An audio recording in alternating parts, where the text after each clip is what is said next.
એમાં કારોબારી સમિતિ સમક્ષ 17 લાખની બિલ આવેલા હતા.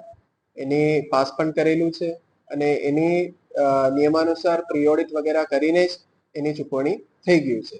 જે વિવાદ અત્યારે ચાલુ છે તો એ 75 લાખની બિલની ખાલી મતલબ 17 લાખની જ બિલ અમારા પાસે આવેલા છે અને એની નિયમાનુસારની ચૂકવણી કરવામાં આવેલ છે.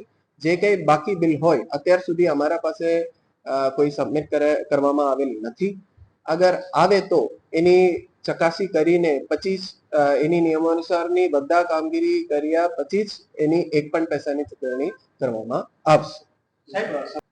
સફાઈ અત્યારે જે બિલની ચૂકવણી થઈ ગયું છે એમાં સફાઈની કોઈ કોમ્પોનન્ટ નહીં હતા અને અત્યારે મતલબ બિલ અગર સબમિટ કરવામાં આવશે તો એની ફિઝિકલી પણ ચકાસીને પૂરું ચકાસી કરીને જ એની બિલ ચૂકવવામાં આવશે.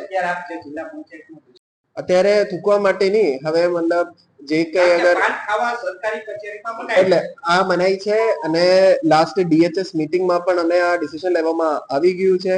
મતલબ આ એની અમલીકરણ પણ અત્યારે કરવામાં આવશે. 500 રૂપિયા લેવામાં આવશે. કોઈ પણ અગર કર્મચારી કે અધિકારી કે કોઈ આમ જનતા પણ હોય આ કચેરીની અંદર, આ પ્રિમાઇસની અંદર અગર પાનથી અગર પકડી ગયું તો એની દંડ લેવામાં આવશે. તપાસ સમિતિની રચના પણ કરવામાં આવી ગયું છે અને એની 10-15 દિવસની ટાઈમ આપી દીધું છે.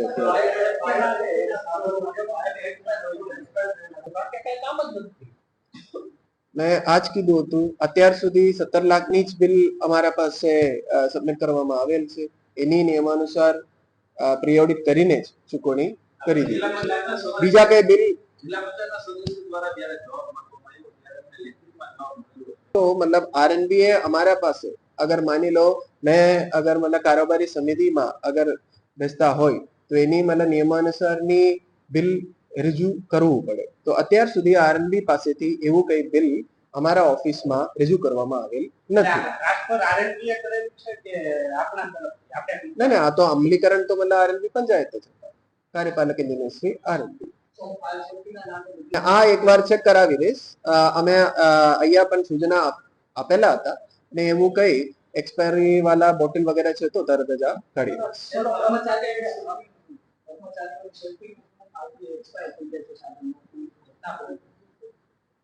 અત્યારે મતલબ ચેક કરાવી દઈશ.